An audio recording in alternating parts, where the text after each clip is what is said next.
서울대학교 경제학부 공부학번 김경미라고 합니다. 네, 저는 수시 지역균형 전형을 통해서 서울대학교에 입학하게 됐는데요. 지금 많이 공부하시기 힘드실 텐데 마지막에 웃는 자가 최후의 승자라는 말 기억하시고 끝까지 열심히 공부하셨으면 좋겠습니다. 네, 제가 제출한 자료는 제가 내신을 준비하기 위해서 정리했던 노트인데요.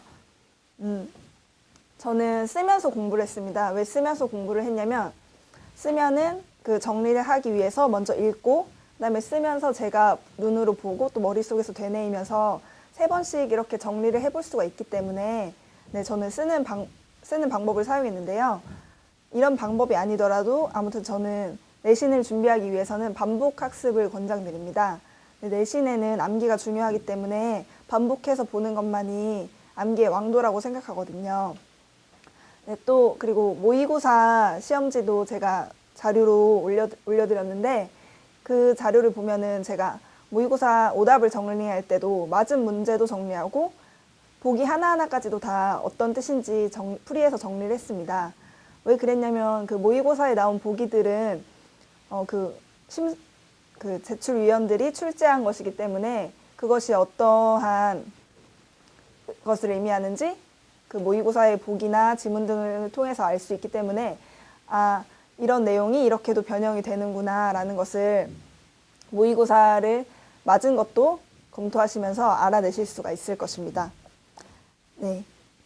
제 자료를 보시면서 그 자료를 가지고 직접 공부하실 수도 있겠지만 저는 우선 제 자료를 한번 보시고 이렇게 공부할 수도 있구나라는 것을 아셨으면 좋겠어요. 저는 우선 내신 그 정리 자료를 보면은 목차를 꼭 썼습니다.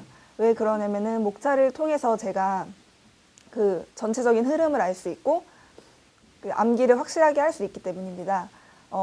자기가 책을 보면서 공부를 할 때는 다 분명히 외운 것 같은데 시험지만 보면은 생각이 안 날 때가 있습니다. 그거는 자기가 암기가 확실히 되지 않았기 때문인데요. 암기가 확실히 되었는지 검토할 때는 목차를 보면서 확인을 해볼 수가 있습니다. 목차를 보면서 그 각 목차에 따른 세부적인 내용을 자기가 스스로 기억할 수 있다면 암기가 확실히 된 것이라고 할 수 있겠는데요. 그래서 목차의 중요성을 알 수 있습니다. 네. 그래서 이렇게 목차를 위주로 정리하는 그런 정리 방법을 제가 추천을 드리고 싶습니다. 우선 제 노하우를 살짝 영역별로 알려드리자면 언어 영역의 경우에는 만약에 자기 점수가 70점 이하다 이러면은 우선 비문학에 주력하시는 게 좋을 것 같습니다. 왜냐면은 언어 영역에서는 비문학이 차지하는 비중이 굉장히 많기 때문에 비문학만 확실히 잡아도 고득점을 기대할 수 있기 때문입니다. 비문학을 공부하는 방법은 각 문단의 중심 문장을 찾는 것입니다. 각 문단에서 하나씩 중심 문장을 찾으시면은 그 내용이 나중에는 그 글의 주제로 발전할 수 있는데요. 그래서 비문학을 읽으실 때 중요하다고 생각되는 단어나 문장에 표시를 해두시면은 나중에 문제를 풀 때 까먹어도 지문으로 올라가서 쉽게 어떤 내용이 중심이었는지 쉽게 찾으실 수가 있을 것입니다. 네. 그리고 언어 영역 점수가 70점 이상이시라면은 문학 영역에 집중을 하셔야 될 것 같은데요. 시의 경우에는 긍정적인 단어와 부정적인 단어를 분류하는 것이 중요합니다. 그것이 바로 시인이 말하고자 하는 것이기 때문인데요. 저의 경우에는 시에서 긍정적인 단어에는 동그라미를 치고 부정적인 단어에는 세모표를 해가지고 시를 읽으면서 제 느낌대로 긍정적인 단어인 것 같은 건 동그라미표를 했고 부정적인 단어에 세모표를 해가지고 그것이 바로 문제로 연결될 수 있도록 이 단어가 의미하는 것 시인이 긍정적으로 보고 있는지 부정적으로 보고 있는지를 알므로써 그것이 바로 또 주제로 연결시킬 수 있도록 했습니다. 소설의 경우에는 인물 간의 관계 파악을 중심으로 봤고요. 고전 문학의 경우에는 어려워하시는 분들이 많은데 고전 문학에서 자주 사용되는 몇몇 단어들만 잘 파악해 두신다면 효자 종목이 될 수 있을 것입니다. 네, 그리고 수학 과목 같은 경우에는 우선 내용을 확실히 아는 것이 중요한데 그를 위해서 수학의 정석이나 교과서를 추천드립니다. 우선 내용을 확실히 알아야지만 문제를 풀 수 있기 때문에 내용을 우선 숙지하고 그 다음에 문제풀이로 들어가도 늦지 않을 것입니다. 그리고 해답을 자꾸 보시는 분들이 있는데 해답을 보는 것도 나쁘진 않지만 저는 질문을 드리는 걸 추천합니다. 왜냐면은 그 선생님이나 친구들의 말을 들음으로써 이렇게 풀이 내용이 진행되는 과정을 말로 들으면서 더 잘 알아들을 수 있기 때문입니다.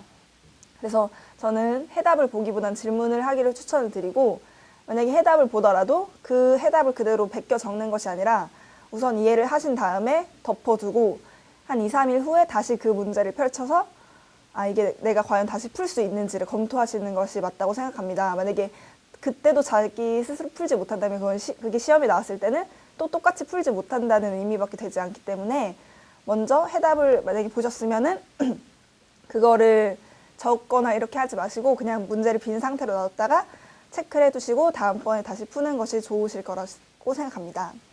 그리고 외국어 영역은 제가 가장 해답지를 버리라고 추천하고 싶은 과목입니다. 그 외국어 영역의 해설을 보면은 되게 자연스럽게 한글로 써져 있는데 시험 시간에 그렇게 해석할 겨를이 없습니다. 그냥 읽히는 대로 우선 내용을 파악하고 그렇게 문제를 풀 수밖에 없는데요. 왜냐하면 시간이 부족하기 때문에.